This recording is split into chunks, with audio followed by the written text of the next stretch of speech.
the only reporter in Pittsburgh currently not camped outside of Jordan Addison's dorm, and that is Neal Coolong. Sir, welcome. Yes, indeed. Thank you for having me. So, Kenny Pickett.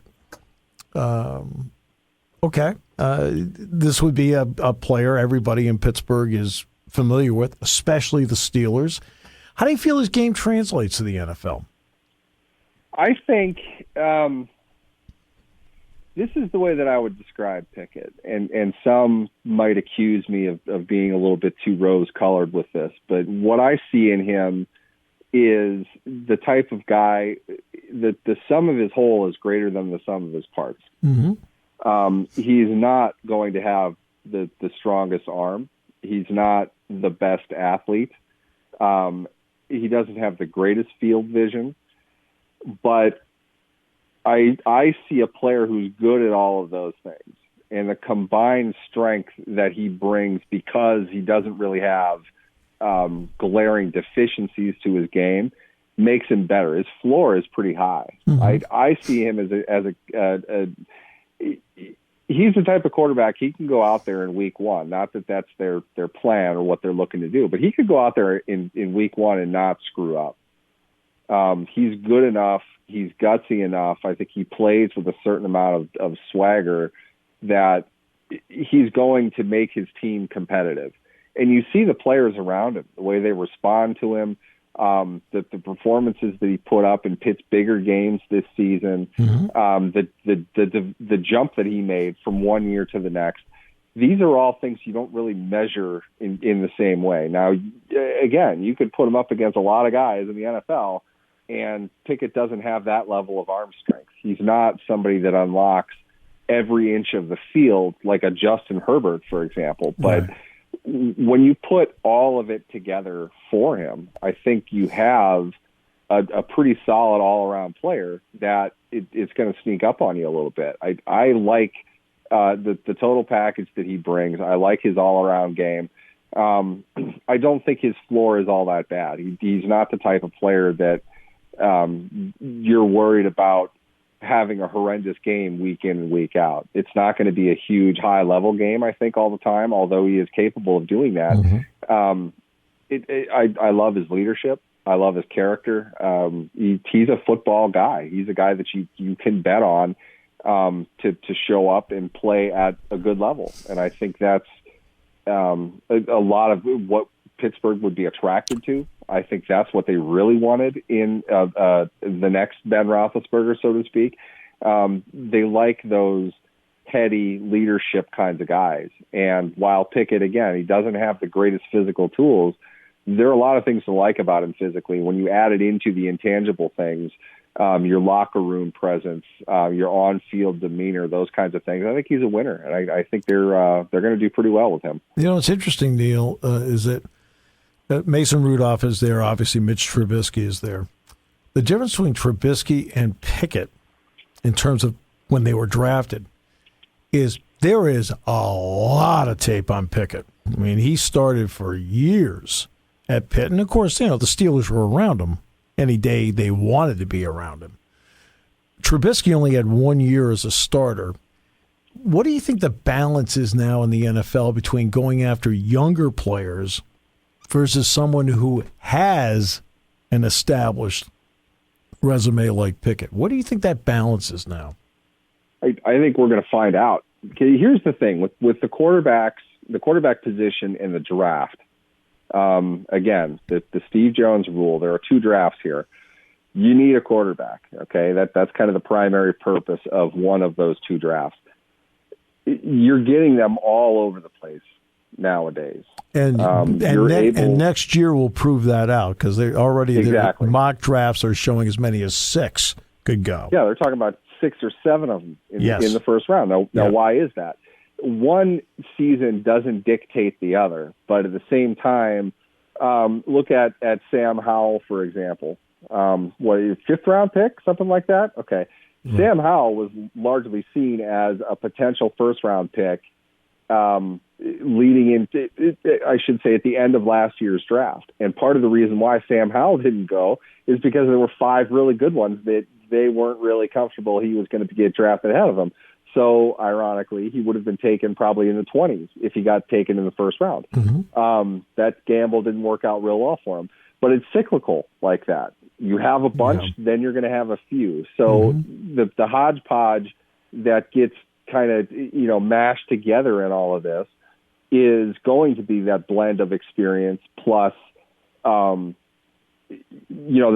high level talent. And I would say this, when you look at next year's class, I mean, for me, just a good example is Spencer Rattler. And I understand what happened with Rattler at Oklahoma, but I watched that kid play, and oh my God! I mean, you're talking an enormous amount of arm talent. I don't think we've seen a quarterback with the release speed that he has. Just watch the way the ball flies out of his hand. Right. This kid shows up; he's a top 3 pick.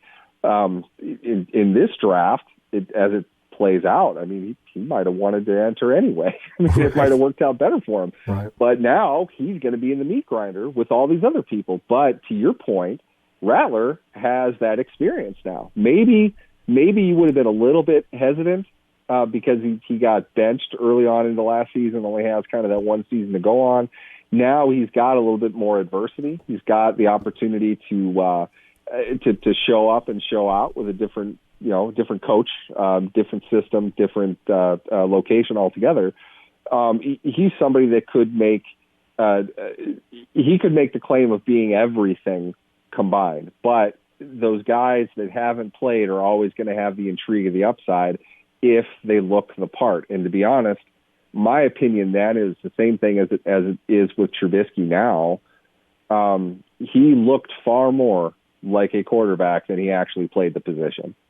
And we're seeing that more and more. And to some degree, I'm sure Mike Tomlin would argue with me, but I'm having a real tough time figuring out what about him is not most based in his pedigree right now, as opposed to his ability, what he has shown on the field. Because what he's shown on the field is not good. Right. It's very limited, not in playtime, but when he was successful, there were only certain things he was doing well, and they were able to scheme it up where he could do that. They got away with probably a little bit more, but he never evolved. His game never got any better, so he really kind of hit a ceiling.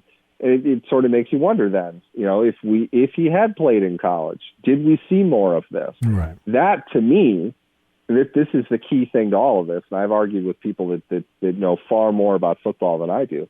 With Kenny Pickett, is it not more impressive to say the most success that he had came at the end of all of this experience? That's he right. grew into it. That's right. Is that not better than a one-hit wonder who looks the part, had some success in college, and now is entering the draft? Right. Or maybe a better way to put it, shouldn't Pickett get the nod over somebody like that? I mean, if we go by drafting, that's what we just saw. See, what has happened, we went through a period of time with quarterbacks, and Trubisky is one of them, all right, where less is more. Boy, you see just enough that tantalizes. You know what I mean? In other words, I didn't put up so much tape where you got to see all the warts.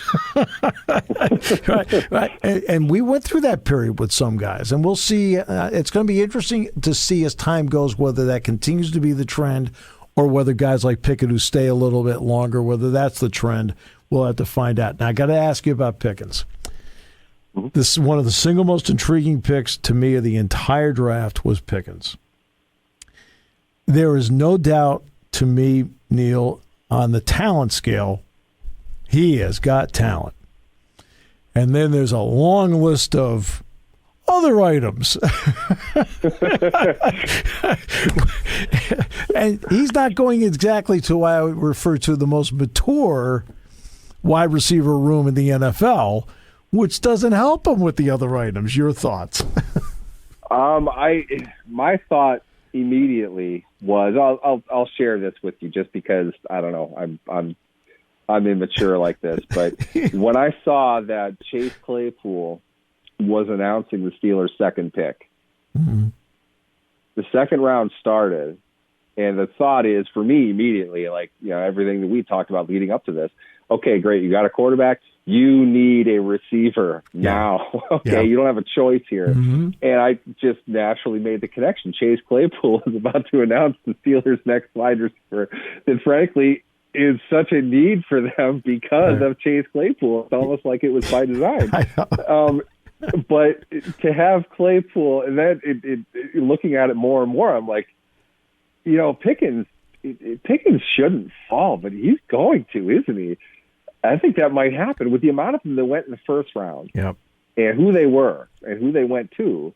It was like, there's going to be kind of a lull here with receivers. Pickens is going to be on the board for the Steelers. There's no way they're going to take him.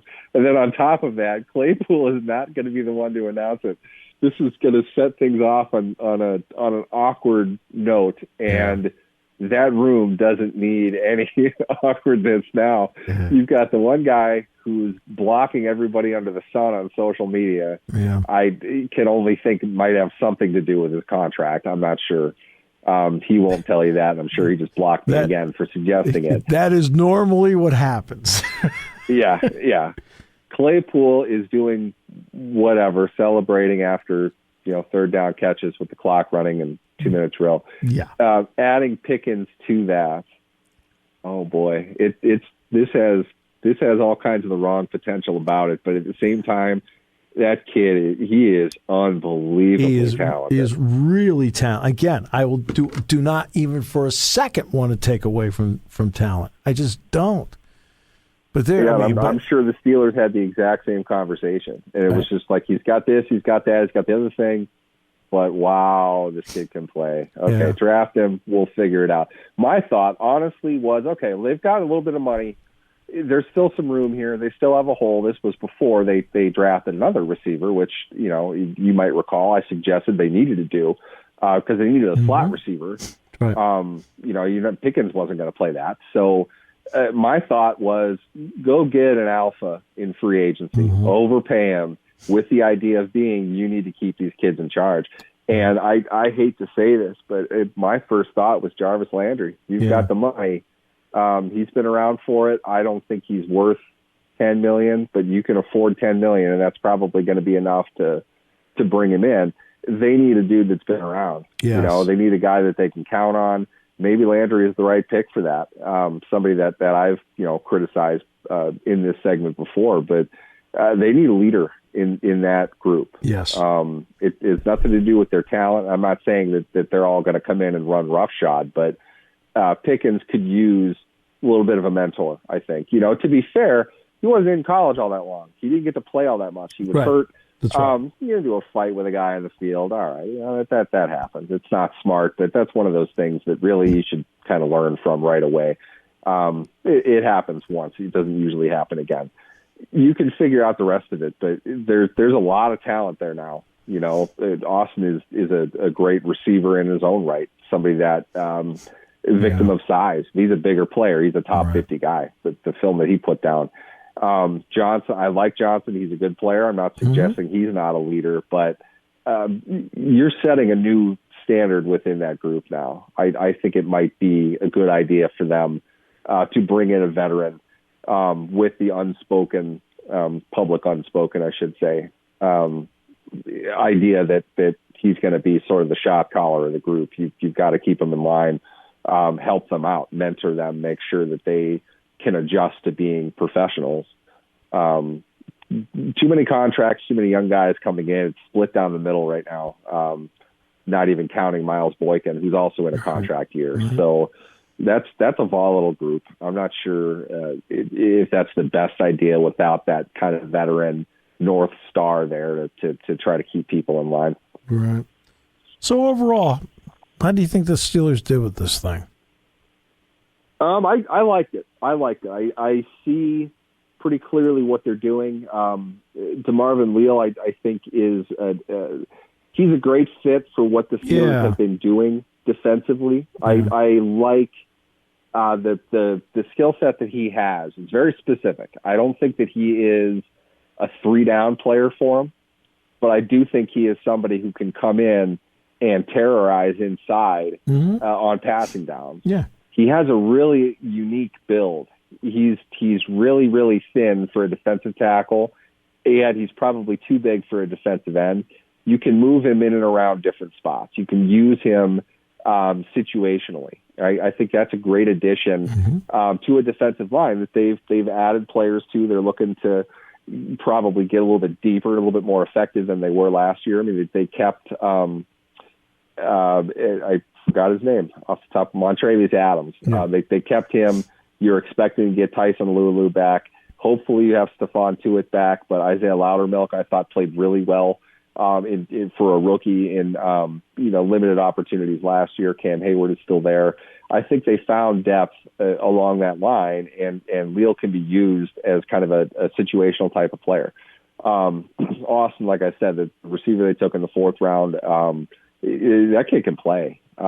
He's good inside and out. I think he's somebody that can develop into a lot. They can use for a lot of different things.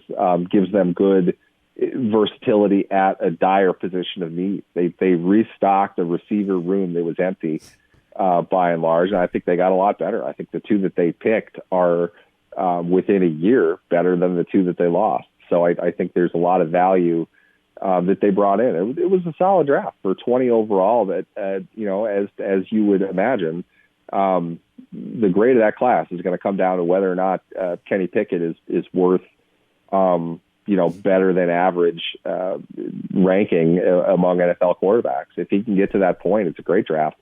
Any draft that has a quarterback that can play well for you is a great draft. Right. So I think it comes down to that. I don't think that Pickett's going to be their day one starter, but I think he can come in and trade some blows right away. I think he can show that he belongs out on that field. I think he's going to get better in the time that they'll have, but I would expect him at the latest to be their year 2 starter, which really means now Trubisky's on a 1-year contract the same way that Mason Rudolph is. And that's, I think, the direction the team needed to go.